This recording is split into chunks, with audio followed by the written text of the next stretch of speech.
ان کے ایمبیسیڈر ہو آپ، اور خاص طور پر رمضان میں آپ دیکھنا کئی محلوں میں جہاں تمہاری شباشی ہو رہی ہوتی ہے، رات کی رونقیں، اور اس شہر میں خاص طور پر جو چکا چوند روشنی ہے اس کو دیکھنے کے لیے بہت سارے لوگ آتے ہیں، بلکہ دوسرے ہی زیادہ آتے ہیں۔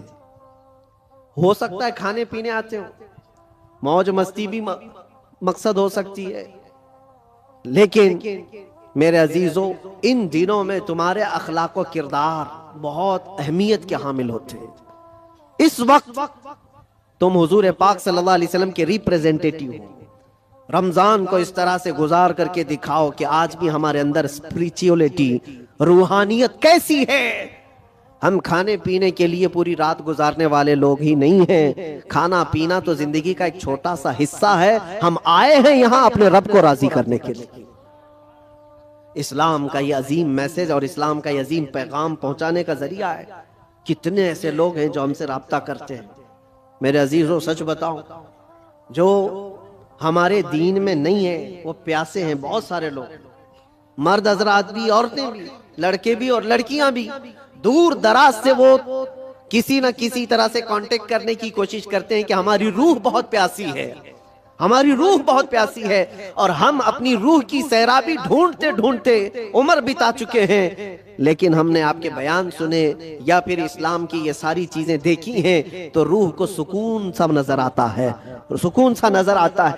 ان لوگوں کو جو آتما کی شانتی کہیں نہیں ملتی، میرا چیلنج ہے وہ رب ذوالجلال کے سجدے میں انہیں سارا سکون مل جائے گا، اس لیے کہ بنایا ہوا پالنہار حقیقی کا یہ جسم ہے، اللہ کا بنایا ہوا یہ جسم ہے، اور اسی نے قرآن میں یہ فرمایا الا بذکر اللہ تطمئن القلوب، آگاہ ہو جاؤ اللہ کے ذکر میں ہی تمہارے دلوں کا سکون ہے، اللہ کے ذکر میں تمہارے دلوں کا اطمینان ہے، اور یہ اطمینان کرنے کے لیے تو رمضان ہے۔ آپ دیکھنا یہاں سے اسی آدمی کا بھاگنے کا من کرتا ہے مسجد سے جس کا دل کالا ہو چکا ہوتا ہے، جس کا دل پتھر سے سخت ہو گیا ہو، وہ گن رہا ہوتا ہے، گھڑی کی سوئیاں دیکھ رہا ہوتا ہے کہ کب اٹھوں یہاں سے بھاگوں، لیکن جس کا دل اللہ سے لگ گیا ہے وہ تو ظہر کے بعد عصر کا انتظار کر رہا ہوتا ہے، کیونکہ حدیث پاک میں حضور صلی اللہ علیہ وسلم نے یہ فرمایا ہے کہ 7 لوگ ایسے ہیں جن کو قیامت کے دن بھی اللہ اپنے عرش کا سایہ عطا فرمائے گا۔ وہ 7 لوگوں میں سے ایک ایسا آدمی ہے رجل تعلق قلبہ بالمساجد، ایسا آدمی جس کا دل ہمیشہ مسجد میں لٹکا ہوا رہتا ہے۔ دلوں کا سکون رب ذوالجلال کے حضور ہے، اور یہ پوری دنیا کو بتانے کی بھی ضرورت ہے۔ آج نفسا نفسی کا دور ہے، مادیت پرستی ہے، لوگ آج چاہے وہ جتنے بھی چمتکار دیکھ کر کے بھاگیں، لیکن میرا ایک یقین ہے میرے عزیزوں، روح کا سکون انہیں کہیں نہیں ملتا۔ پیسے بھی برباد کیے ہوئے بہت سارے لوگ ہیں، دولت کو بے حساب خرچ کر کے اپنا آرام ڈھونڈنے والوں کو بھی میں جانتا ہوں، لیکن پھر بھی ان کو وہ روحانی سکون نہیں ملتا، کیونکہ ہمیں یقین ہے کہ یہ پوری جو باڈی ہے، یہ پورا جو جسم ہے، کسی اور نے نہیں بنایا، اللہ رب العزت نے بنایا، اور وہی بہتر جانتا ہے، اور اسی کی طرف سے اگر قلب کو سکون ملا تو مل سکتا ہے، باقی کوئی طاقت تمہیں سکون نہیں دے سکتی، کوئی طاقت نہیں۔ کوریا کا ایک شخص بہت مالدار، بلکہ میں آپ کو بتاؤں ملک کا ایسا مالدار جو ملک کی حکومتیں بدل دیتا۔ میں پورے نام کے ساتھ تفصیل میں نہیں جا رہا ہوں، لیکن وہ ایک بہت بڑی موبائل کمپنی کا مالک، پوری دنیا کو موبائل پہنچایا، ساری چیزیں کیا، لیکن اس کا آخری وقت آپ اگر مطالعہ کرو گے تو بیچارہ ایسا بستر پر آ گیا کہ ایک روٹی اس کے حلق میں نہیں جا پاتی تھی۔ اس کا بیٹا اس کی جگہ لیا، لیکن ڈاکٹرز کی جو فیس بتائی جاتی ہے نا، جو خرچہ ہوتا ہے، وہ ایک ڈاکٹر کو پر ڈے وہ لوگ 1 کروڑ روپے خرچ کرنے کو تیار تھے کہ کوئی اس کو بستر سے اٹھائے بٹھائے، مال کی کوئی کمی نہیں، سمندر جیسا ان کے پاس پیسہ، ان کا حساب نہ ہو، بے حساب، لیکن ایک شخص کو بستر سے اٹھانے کے لیے وہ ساری دولت خرچہ کرنے کو تیار ہے۔ لیکن کوئی ڈاکٹر 4 سال تک اس بندے کو اٹھا نہیں سکا. وہ کوما کی حالت میں رہا. جس حالت میں رہا 4 سال کے بعد کروڑوں کی فیس لے کر ڈاکٹروں نے ہاتھ اٹھا دیا اور کہا یہ ہمارے بس کا کام نہیں ہے, ختم ہو چکا ہے. یہاں یاد رکھو اے نوجوانوں, دنیا میں کوئی طاقت نہ تمہیں کھڑا کر سکتی ہے نہ بٹھا سکتی ہے. قرآن میں رب تعالیٰ فرماتا ہے وَإِن يَمْسَسْكَ اللَّهُ بِضُرٍّ فَلَا كَاشِفَ لَهُ إِلَّا هُوَ وَإِن يَمْسَسْكَ بِخَيْرٍ فَلَا رَادَّ لِفَضْلِهِ يُصِيبُ بِهِ مَن يَشَاءُ مِنْ عِبَادِهِ. یہ آیت اکثر ہم جیل میں بھی پڑھا کرتے تھے. اللہ تعالیٰ قرآن میں فرماتا ہے اگر اللہ رب العزت کسی کو کوئی مصیبت دے دے, پوری دنیا مل کر کے وہ مصیبت ہٹا نہیں سکتی. اور اللہ کسی کو نواز دے تو پوری دنیا مل کر کے بھی اس نوازش کو روک نہیں سکتی, نہیں روک سکتی. اور یہ سارا اطمینان قلب اسی بارگاہ میں موجود ہے, اسی رب العالمین کی بارگاہ میں موجود ہے. آج تمہیں واپس بلانے کے لیے یہ مسجدیں پکار رہی ہیں. خاص طور پر رمضان میں ماحول ویسی بن جاتا ہے. اللہ تعالیٰ بندوں سے اتنا پیار کرتا ہے. دیکھیں تمہاری سہولت کے لیے چاند دکھتے ہی شیطانوں کو قید کر لیا گیا کہ کوئی نہ آئے ان بندوں کو بہکانے کے لیے. صرف شیاطین کا ہی نہیں, شیاطین کا ہی نہیں, حدیث پاک میں ملتا ہے جو سرکش جنات ہیں ان کو بھی قید کیا جاتا ہے. وہ بھی زبردستی کسی پر چڑھائی کر کے جو پریشان کرتے ہیں. ہندوستان میں زیادہ کرتے ہیں لگتا ہے, کیونکہ یہ جو آصف آتے ہیں, کیونکہ بابا یہاں زیادہ ہیں تو جنات بھی یہاں زیادہ ہیں, کیونکہ ہر گلی میں کسی بابا کی دکان ہے. اور جنات بھی یہی سوچ کر کے آتے ہوں گے کہ ان کا دھندا چلنے لگے یہیں سے. باقی ملکوں میں تو بہت کم نظر آتے ہیں. دوسرے ملکوں کا بھی ہم نے سفر کیا ہے, وہاں آصف زدہ لوگ جنات جن کے اوپر آ کر کے پریشان کرتے ہیں, ایسے پیشنٹ ایسے مریض بہت کم دکھتے ہیں. وہ مجھے ابھی تک پتہ نہیں وجہ کیا ہے کہ جنات ہندوستان میں زیادہ کیوں ہیں جو لوگوں کے اوپر چڑھتے ہیں, سوار ہوتے ہیں. خیر, اور اگر کوئی رمضان میں بھی یہ آصفی معاملات کا شکار ہو کر کے یا بیمار زدہ لگتا ہے تو مجھے نہیں لگتا کہ حقیقت میں اس پر کوئی جنات ہیں. یہ تو حدیث پاک میں ہے کہ جو سرکش جنات ہیں چاند دکھتے ہی رمضان کے ان کو قید کر لیا جاتا ہے. پھر کیا چیز ہے تمہارے پاس جو تمہیں بہکا کر لے جائے؟ شیاطین نہیں ہے, جنات نہیں ہے, ماحول رب تعالیٰ نے سازگار کر کے دیا ہے تمہیں. تم راتیں اس کے قیام کرو, اس کے دن میں روزے رکھو, اور پھر اتنا ہی نہیں بلکہ ڈیوٹی لگا دی گئی ہو کہ روزہ رکھنا ہے, نماز پڑھنا ہے, اس پر اجر کا اتنا بڑا وعدہ کیا گیا, اتنا بڑا وعدہ کیا گیا ہے. حدیث پاک میں ملتا ہے من قام فی رمضان ایمانا و احتسابا غفر له ما تقدم من ذنبه او کما قال رسول اللہ صلی اللہ علیہ وسلم. جس نے رمضان کی رات کو قیام کیا ایمان کے ساتھ, پیچھے جو کچھ بھی کیا تھا سب اللہ معاف فرمائے گا. جو کچھ بھی کیا ہو سب معاف کر دیا جائے گا. اس میں یہ نہیں کہا گیا ہے کہ چھوٹا بڑا الگ الگ, بلکہ جو کچھ بھی اس سے ہوا ہے اب تک اللہ معاف فرمائے گا. اتنے بڑے اجر کا وعدہ ہے. رمضان تمہیں پاک کرنے کے لیے آیا, رمضان المبارکہ تمہیں رب تعالیٰ کے قریب کرنے کے لیے آیا. روزے بھی فرض کیا رب تعالیٰ نے تو یہ فرمایا لعلکم تتقون, تم پر روزے اس لیے فرض کیے گئے کہ تمہیں تقوی آ جائے, تم پرہیزگار بن جاؤ. تو رب تبارک و تعالیٰ کا یہ حکم ہے. ہم تو مائل بکرم ہیں, کوئی سائل ہی نہیں. روز اس کی راتوں پر رب تعالیٰ ندا فرماتا ہے کوئی مجھ سے بخشش طلب کرے میں اسے معاف کروں. لیکن لوگ کہاں پر ہیں؟ بہت سارے حالات ایسے بگڑے ہوئے ہیں کہ تمہاری راتیں بخشش طلب کرنے کی تھی, تم کیرم بورڈ پہ بیٹھے ہوئے, رات بھر بکرے لڑا رہے ہو, مرغے لڑا رہے ہو, چیس کھیل رہے ہو, کرکٹ کے فٹ بال کے گراؤنڈ سجائے جاتے ہیں. یہ رمضان اس کے لیے آتا ہے. افسوس ہے, میں تو کہتا ہوں ان لوگوں پر تف ہے, لعنت ہے. رمضان کو بھی انٹرٹینمنٹ کا ذریعہ بنا دیا.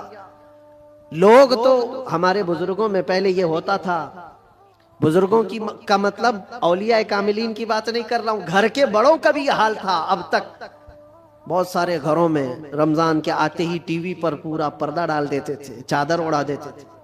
بہت ساری چیزیں, رمضان آ گیا ہے گھر کی صفائی ہو جاتی تھی, رمضان آ گیا ہے کوئی ایسی چیزیں نہ رکھی جائے گھر کے اندر, بہت سارے اہتمام ہوتا تھا. اور تمہیں پتہ ہے اس کے احترام پر اللہ تبارک و تعالی جنت عطا فرماتا ہے. روزہ نہیں رکھنے والے بھی دن میں کسی کے سامنے کھاتے پیتے نہیں تھے احترام کی وجہ سے. روزے دار کو کوئی ہاتھ نہیں لگاتا تھا، مارتا نہیں تھا. یہ بزرگوں کی تعلیمات ہوتی تھی کہ نہ ہاتھ نہیں لگانا، مارنا نہیں، روزہ دار ہے. یہ سارا احترام کہاں چلا گیا؟ اس کی وجہ یہ ہے میرے عزیزوں کہ تم اگر اس رمضان کو بھی بے احترامی میں گزارو گے تو یہ رمضان کل قیامت کے دن تمہارے خلاف مقدمہ کرے گا اللہ کی بارگاہ میں کہ اللہ میں اس کے گھر گیا تھا مگر اس نے میری توہین کی ہے، میری اس نے بے حرمتی کی ہے. اور حضور پاک صلی اللہ علیہ وسلم فرماتے ہیں قیامت کے دن جس کے خلاف رمضان کھڑا ہو گیا اس کو دوزخ میں جانا ضروری ہو جائے گا.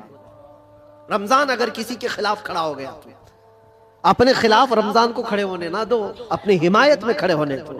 کل رمضان آئے قیامت کے دن اور تمہاری سفارش کرے کہ مولا یہ میری راتوں کو جاگتا تھا، یہ میرے دن کو تلاوت قرآن کرتا تھا، روزے رکھتا تھا، غربا اور مساکین میں خیرات کرتا تھا، تمہاری نیکیوں کی گواہی خود رمضان دے گا. اور حضور نے یہ بھی فرمایا کہ جس کے حق میں قرآن اور رمضان سفارش کر دے اس کا جنت میں جانا واجب ہے. عزیزان گرامی وقار، بس میں خلاصہ کلام صرف اتنا عرض کرنا چاہوں گا کہ دین جو تم تک پہنچا ہے اس چیز پر آج خاص توجہ کے ساتھ میں عرض کرنا چاہتا ہوں. یہ بڑی مشقتوں کے ساتھ تم تک پہنچا ہوا ہے. یہ نہیں کہ پھولوں کی سیج پر سج کر تمہارے گھر میں آ گیا. بہت مشقتیں اٹھائی گئی ہیں اس کے پیچھے. دین تمہارے گھروں تک جو پہنچا ہے، یہ اذانیں جو سلامت ہیں، یہ جو نمازوں کی روحانیت اور یہ جو نورانیت باقی ہے، اس پر بزرگوں کی قربانیاں ہیں، بہت ساری قربانیاں ہیں. اس دین کے اس اصل چہرے کو باقی رکھنا آج ہر جوان کی ذمہ داری ہے. تم کیا سمجھتے ہو یہاں مائک پر بیٹھے ہوئے مولانا صاحب ان کی ذمہ داری ہے اسلام کی تبلیغ کرنا؟ بلکہ ہر مسلمان پر یہ ذمہ داری ہے وہ اپنے اخلاق و کردار سے اسلام کا ریپریزنٹیٹیو ہے. تمہاری ذمہ داری ہے اس کو صحیح سلامت بچا رکھنا اپنے گھروں میں. دوسرے کیا کیا کر رہے ہیں اس کی طرف ابھی چھوڑ دو، کیڑے ویسے ہی مر جائیں گے. موسم پر کیڑے آتے ہیں، ہوتا ہے نا. کوئی ایک موسم آتا ہے بارش سے پہلے بہت کیڑے دکھتے ہیں، کوئی علاج ہی نہیں ہوتا. کیا کیا جائے ان کا علاج اتنا ہی ہوتا ہے موسم جائے تو ختم ہی ہوتے ہیں. ویسے ہی اسلام کے متعلق، قرآن کے متعلق، نبی پاک صلی اللہ علیہ وسلم کی ذات کے متعلق ہرزہ سرائی کرنے والے، دشمنی پیدا کرنے والے ہر زمانے میں آتے ہیں، لیکن ان کا ایک خاص موسم ہوتا ہے. اس کے بعد پھر اسلام اسی آب و تاب کے ساتھ چمکتا رہتا ہے.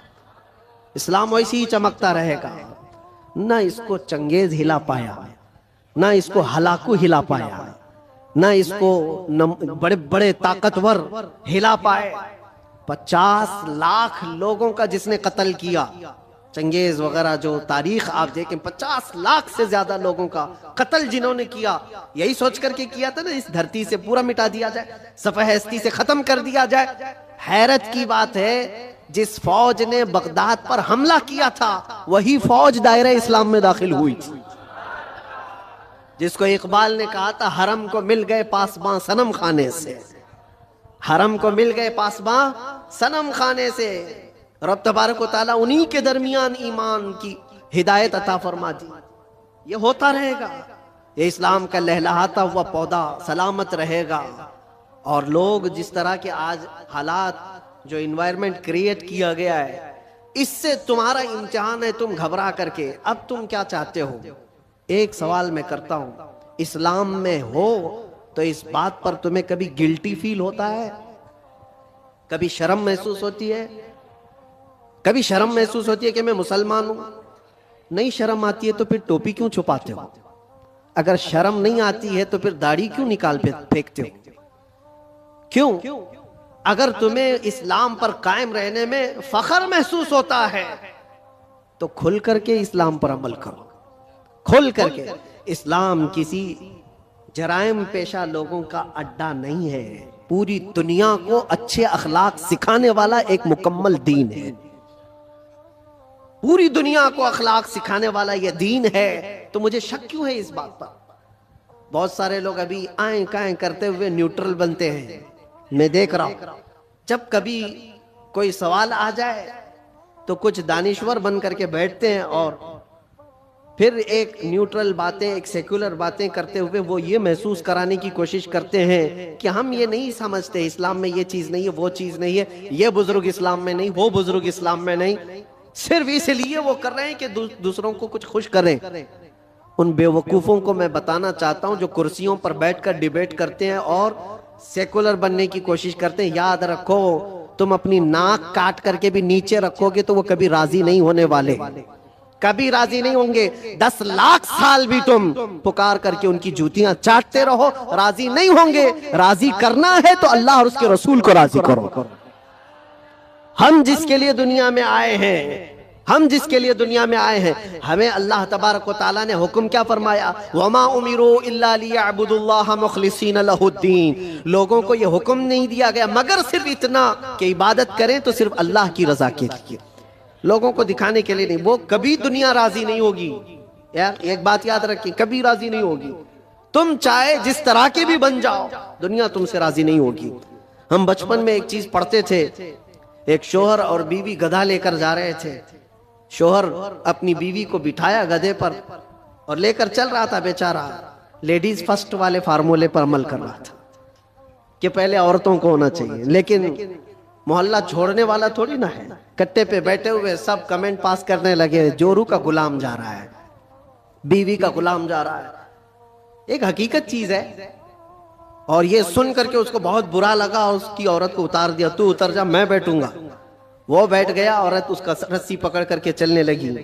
آگے گیا تھا، دوسرے محلے والوں نے پکار کر کہا ظالم آدمی عورت کو چلا رہا ہے، خود بیٹھا ہوا ہے۔ اس کے بعد اس نے کہا کہ رہنے دو، دونوں بیٹھ جاتے ہیں۔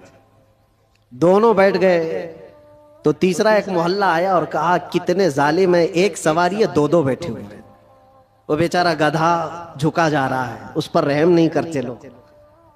کہا کہ دونوں اتر جاتے ہیں، خالی لے کے چلتے ہیں۔ چوتھے محلے والوں نے کہا پاگل لوگ ہیں، سواری ہے پھر بھی چل کے جا رہے ہیں، کرے تو کیا کرے آدمی؟ ایک بیٹھے تو لوگوں کو تکلیف، دو بیٹھے تو لوگوں کو تکلیف، نہ بیٹھو تو تکلیف۔ یہ کوئی ایک لطیفہ نہیں، دنیا کا مزاج یہی ہے۔ تم ٹوپی پہنو تو تکلیف، داڑھی رکھو تو تکلیف، سب نکال کر ننگے پھرو تو بھی تکلیف۔ دنیا کبھی تم سے راضی نہیں ہوتی۔ ہاں ایک فارمولا یاد رکھو، جیسے ہو تیسے ہو، پھٹے پرانے کپڑے ہی کیوں نہ ہو، ایک سجدہ کرو مولا راضی ہو جاتا ہے۔ ایک سجدہ کرو مولا راضی ہو جاتا ہے۔ اسی کو اقبال نے کہا تھا، وہ ایک سجدہ جسے تو گراں سمجھتا ہے، 1000 سجدوں سے دیتا ہے آدمی کو نجات۔ جگہ جگہ جھکنے سے تو بہتر ہے، لوگوں کو راضی کرنے سے تو بہتر ہے کہ مولا کو راضی کرو۔ اس لیے کہ قرآن میں کیا پڑھا ہے آپ نے؟ انا للہ و انا الیہ، جس کا ترجمہ کیا ہوتا ہے؟ ہم اللہ کے لیے ہیں اور اللہ ہی کی طرف لوٹنے والے۔ ہر مرنے والے کے دیکھ کر کے پڑھتے ہیں کہ نہیں پڑھتے؟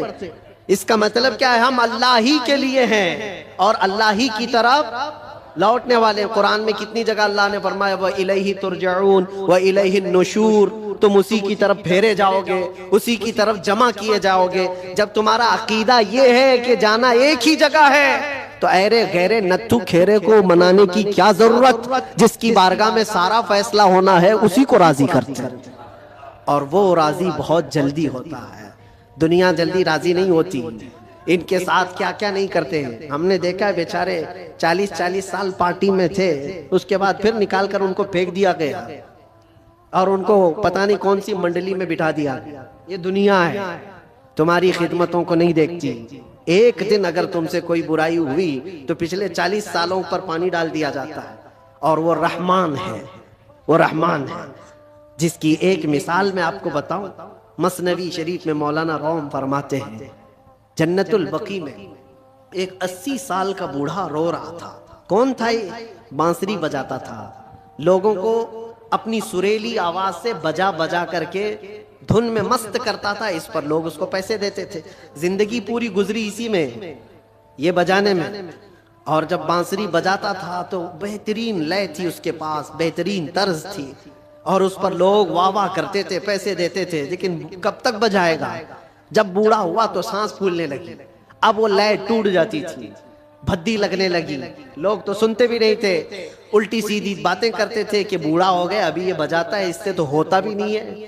لیکن بیچارے کے پاس اس کے علاوہ کوئی فن تھا بھی نہیں. کرتا تو کیا کرتا, اس کی کمائی کا ایک ہی ذریعہ تھا یہ بانسری بجانا, اور اس کو بجا کر کے لوگوں کو خوش کرتا تھا. لیکن جب اس نے دیکھا کہ اب دنیا ایک پھوٹی کوڑی بھی دینے کو تیار نہیں, فاقے پہ فاقے آ گئے, مرنے کی حالت آ گئی, 80 سال کی عمر ہے. یہ زمانہ حضرت عمر فاروق کا ہے. اس وقت یہ بوڑھا جنت البقیع قبرستان مدینہ طیبہ کا آیا اور اس بانسری کو اپنے گھٹنے سے توڑ ڈالا, توڑ دیا اور کہا پھینک دیا.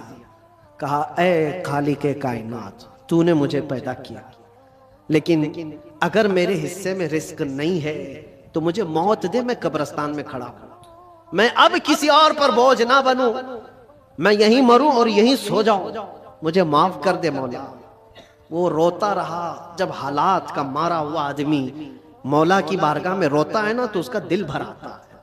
حالات کا مارا ہوا جب روتا ہے تو اس کے رونے کی آوازیں آسمانوں کو چیر دیتی.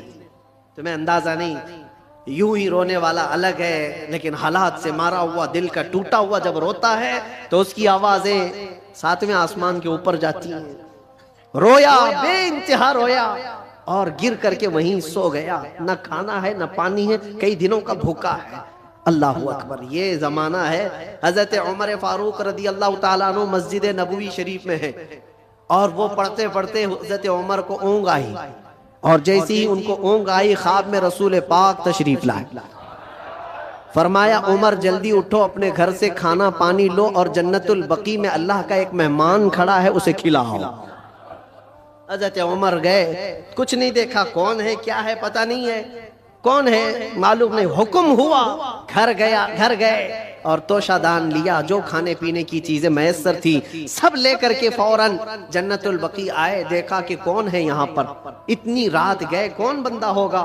تلاش کرتے کرتے درمیان میں پہنچے تو ایک بوڑھے کو وہاں پر غش کھائے ہوئے پڑا ہوا دیکھا. اس کو اٹھایا, جیسے ہی اٹھایا وہ کانپنے لگا. وقت کا بارعب خلیفہ سامنے کھڑا ہے. وہ قیصر و کسریٰ جس سے کانپتے ہیں وہ عمر فاروق کھڑے ہیں. بوڑھا سوچنے لگا کہیں کوڑے نہ پڑ جائے, میری سزا کا کوئی وقت تو نہیں آ گیا ہے. عمر ابن خطاب سامنے کھڑے ہیں, کپ کپی تاری تھی. پوچھا امیر المومنین کیا بات ہے؟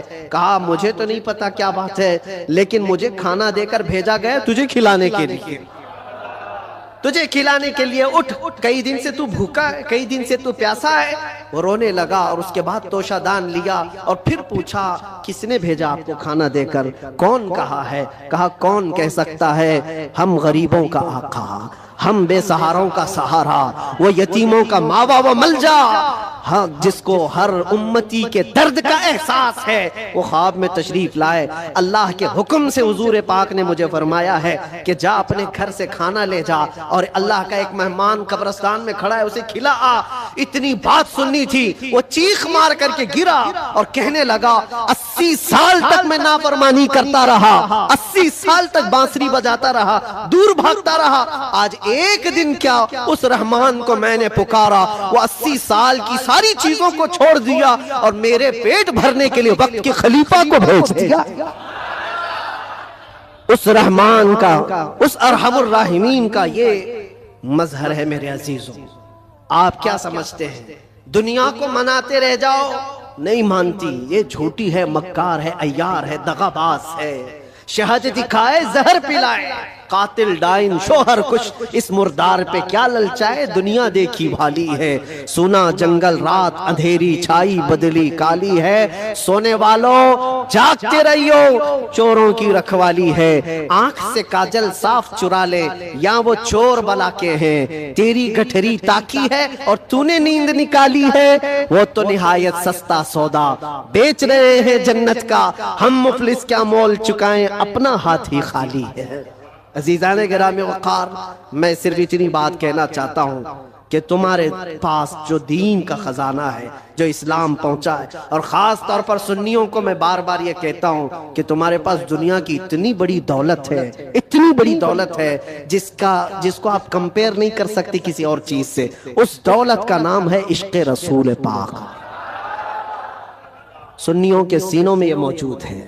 وہ اپنے نبی پاک صلی اللہ علیہ وسلم کا نام آتا ہے تو انگوٹھے چوم کر کے آنکھوں سے لگا لیتے ہیں بغیر کسی کو بتائے. نبی کے نام پر آج پوری دنیا بھی, آپ کو پتا ہے, ناموں سے رسالت کا کوئی مسئلہ آئے اور اس پر کوئی آواز اٹھے اور کوئی بے قابو ہو سکتا ہے تو دنیا کو معلوم ہے وہ سنیوں کی جماعت ہی بے قابو ہوتی ہے. کیوں؟ ان کو پتا ہے, پوری دنیا جانتی ہے کہ اپنے نبی پاک صلی اللہ علیہ وسلم کے لیے جو جذبہ رکھتے ہیں دل کے اندر, وہ ایسا جذبہ ہے, جان ہے وہ. ہمارا جذبہ کیا ہے؟ جان ہے وہ, اور جان ہے تو ہاں جان ہے ہمارے لیے. اور پھر ہمارا ماننا تو یہ ہے وہ جو نہ تھے تو, اور وہ جو نہ ہو تو, ہماری زندگی میں حضور نہ ہو تو کچھ نہیں. ہماری پوری حیات, ہماری پوری لائف, یہ جو خزانہ تمہارے پاس ہے یہ بہت قیمتی ہے, بہت قیمتی ہے. اسی کو اعلیٰ حضرت نے کہا ہے آنکھ سے کاجل صاحب چرا لیں گے. آنکھ سے کاجل چرایا جاتا ہے کیا؟ یہ جو لگا ہوا شیشی کا کاجل ہے نہیں, یہ استعارہ ہے. شعر میں کہا گیا مومنو تمہارے پاس جو آنکھ کا کاجل ہے وہ عشق رسول ہے, تمہاری آنکھوں کا وہ نور ہے. اور بہت سارے بھیڑیے گھوم رہے ہیں اسی کاجل کو چرانے کے لیے. تمہارے دلوں سے وہ نکال لیں, تمہاری آنکھوں سے وہ نکال لیں. اور بیچارے کتنے تو بہک گئے, چوری ہو گئے اور چوروں کے ہاتھ میں گر گئے, اور دلوں کے اندر سے حب مصطفیٰ نکلتی چلی گئی. تو ان چوروں کے ہاتھ نہ لگ جاؤ, تم اپنے عشق رسول کی حفاظت کرو. اس پہ کوئی کمپرومائز, حضور پاک کی عزت, حضور پاک کی محبت جو تمہارے پاس ایک بہت بڑا خزانہ ہے, اس پر کوئی کمپرومائز کرو گے؟ نہیں کرو. یہ صحابہ کا مسلک ہے, صحابہ کا مذہب ہے. مکہ مکرمہ میں ایک صحابی کو سولی پر لٹکا کر کے کفار و مشرکین یہ کہہ رہے تھے, ان کے ناخنوں کو پکڑ سے کھینچ رہے تھے, ان کی ناک کاٹ رہے تھے, کان کاٹ رہے تھے, ہونٹ کاٹ رہے تھے, اور آنکھوں میں گرم سلائیاں پھیر رہے تھے, اور پھر کہہ رہے تھے کہ دیکھو تمہاری جگہ محمد ہوتے تو کتنا اچھا ہوتا. تم آرام کر رہے ہوتے, ان کے نام پر تم کٹے جا رہے ہو, مرے جا رہے ہو. سب کٹ چکا تھا, تب جوش میں وہ صحابی بولنے لگے خبردار, میرے جسم کے ابھی 1000 ٹکڑے ہو جائیں میں برداشت کروں گا, اس نبی پاک کے تلوے میں کانٹا بھی چبھے یہ مجھے گوارا. یہ دولت جس کی حفاظت یہ صحابہ کا مسلک ہے, یہ صحابہ کا مذہب ہے, جس کے تم امین ہو, جس کے تم امانت دار ہو. آج پوری دنیا وہ چیز کھینچنا چاہتی ہے. حالات جو کچھ بھی ہوں, جب بھی حضور پاک کی محبت کی بات آئے, ساری چیزیں ایک طرف, میرے نبی کی ذات ایک طرف. اور پھر میں اسی پر آ کر گفتگو ختم کرتا ہوں. میرے عزیزوں, منانا ہے تو اللہ اور اس کے رسول کو مناؤ. دنیا کبھی تم سے نہ مانے گی, یہ کبھی نہیں مانی تھی. اور جنہوں نے ان کی غلامی کی ہے وہ آج دیکھ رہے ہیں ان کی حالت کیا ہے. وہ ایسی حالت ہو گئی دھوبی کا کتا, نہ گھر کا نہ گھاٹ کا, ادھر کے بھی نہیں رہے ادھر کے بھی نہیں رہے. جنہوں نے غلامی کی ہے اس طرح سے اپنی زندگی نہ گزارو. کچھ تو ان کو راضی کرنے کے لیے گئے تھے بیچارے, نام بھی بدل لیے, کپڑے بھی بدل لیے, سب کچھ کر کے دیکھ لیا, لیکن وہ بڑے خونخوار لوگ ہیں. وہ دوسری کاسٹ کو برداشت نہیں کرتے, تجھے کہاں سے برداشت کر, لات مار کے بھگایا. کئی جگہوں پر یہ حالات تاریخ میں پڑھتے آؤ. اس لیے راضی کرنا ہو تو اللہ اور اس کے رسول کو راضی کرو. اور وہ ابھی میں نے واقعہ بتایا ہے, کتنی جلدی مولا راضی ہوتا ہے, کتنی جلدی مولا راضی ہوتا ہے. یہاں تک کہ ایک حدیث اور سن لو, حضور پاک صلی اللہ علیہ وسلم محو خواب تھے, آنکھیں بند تھیں, اور اس کے بعد اچانک مسکرانے لگے, اور اتنی زور سے کہ آپ کے دندان مبارک نظر آئے. صحابہ نے پوچھا یا رسول اللہ صلی اللہ علیہ وسلم کیا بات ہے؟ تو حضور نے فرمایا اللہ کریم ایک مثال میں مجھے بیان فرما رہا ہے. کیا چیز ہے؟ حضور فرماتے میں تم سے پوچھتا ہوں, صحرا میں کوئی آدمی اپنی اونٹنی لے کر ساز و سامان کے ساتھ جا رہا ہو, صحرا ڈیزرٹ میں, اور ڈیزرٹ کا حال ایسا ہوتا ہے کوئی راستہ ہی نہیں ملتا, اگر بھٹک گیا تو موت بھی ہو جاتی ہے, جس کو موجے سراب کہتے ہیں. ہر طرف چمکتا ہوا پانی دکھتا ہے, اور جہاں جاتا ہے وہ ریت ہوتی ہے, بالو ہوتی ہے, اور اسی بھٹکنے کے عالم میں اس کی موت بھی ہو جاتی ہے. بہت سارے صحرا کی موت عرب والے جانتے ہیں. حضور پاک صلی اللہ علیہ وسلم صحابہ سے پوچھتے ہیں اگر کوئی بندہ صحرا کا سفر کر رہا ہے, ساتھ میں کھانا پانی اور اونٹنی ساتھ میں سفر کے سواری ہے, لیکن بیچ راستے میں ایک جگہ پہنچا جہاں اسے نیند آئی اور سو گیا, اس کی اونٹنی بھی غائب اور اس کا ساز و سامان بھی ختم. جب اٹھا تو پریشان, اب یہ عرب کے لوگ بہتر جانتے ہیں، صحرا میں کسی کے کھانا پانی ختم ہو جائے، سواری چلی جائے تو اس کا کیا حال ہے۔ وہ بندہ جب نیند سے اٹھا تو ہر جگہ ڈھونڈا، اس کی اونٹنی کہیں نہیں ملی، اس کا کھانا پانی کہیں نہیں ملا، ہر جگہ سے ڈھونڈ ڈھونڈ کر تھک گیا، موت کے قریب تھا، موت کے قریب تھا۔ پھر اچانک اس کو نیند لگی، ایک دن گزرا کہ 2 دن، جو بھی ہے، موت کے قریب تھا، نیند آ گئی۔ تھوڑی دیر کے بعد آنکھ کھلی تو اس کی اونٹنی بھی سامنے ہے، کھانا بھی سامنے ہے۔ اب سنو، یہ مثال ہے۔ حضور پاک صلی اللہ علیہ وسلم فرماتے صحابہ سے، اے میرے صحابہ بتاؤ، اس صحرا میں چلنے والے مسافر کو کتنی خوشی ہوگی اپنا کھویا ہوا اونٹ مل جائے، اپنا کھویا ہوا کھانا مل جائے، اس کی جان میں جان آئے، کتنی خوشی ہوگی۔ صحابہ کہتے ہیں یا رسول اللہ، اس کی زندگی کی سب سے بڑی خوشی ہے وہ کہ موت کے منہ میں جا چکا تھا، لیکن واپس اس کا کھویا ہوا اونٹ بھی ملا، کھانا بھی ملا، اس کی خوشی کو تو کوئی نہیں پہنچ سکتا۔ حضور پاک صلی اللہ علیہ وسلم فرماتے ہیں بلا تشبیہ و بلا تمثیل، یہ مثال کے لیے حضور نے فرمایا، اے میرے صحابہ، جب ایک بندہ بھٹک جاتا ہے، گناہوں میں لگ جاتا ہے، اور پھر جس دن وہ توبہ کر کے واپس آتا ہے، اس مسافر کو جتنی خوشی نہیں ہوئی، مولا کو اس سے زیادہ خوشی ہوتی ہے۔ میرا بھٹکا ہوا بندہ میرے پاس واپس آ گیا ہے، میرا بھٹکا ہوا بندہ میرے پاس واپس آ گیا۔ رب تبارک و تعالیٰ خوشی کا اظہار فرماتا ہے۔ اس لیے اے نوجوانوں، رب تبارک و تعالیٰ کی رحمت تو تمہیں تھامنے کے لیے ہمہ وقت ہے، ہمہ وقت تیار ہے، لیکن آپ اس سے دوڑے دوڑے بھاگ کر کے ان راتوں کو اگر کیرم میں، مرغے لڑانے میں، بکرے لڑانے میں اور دنیا بھر کے انٹرٹین میں گزارتے ہو تو یہ کتنی بڑی بدنصیبی ہے۔ اس رب تبارک و تعالیٰ کے حضور حاضر ہو کر کے اپنی بخشش طلب کرو۔ بس اسی کے ساتھ میں خاتمہ کرتا ہوں اپنی گفتگو کا۔ اور ایک بات، اسلام اور دین جو تمہارے گھروں میں، اس کی حفاظت تمہارے کندھوں پر ہے۔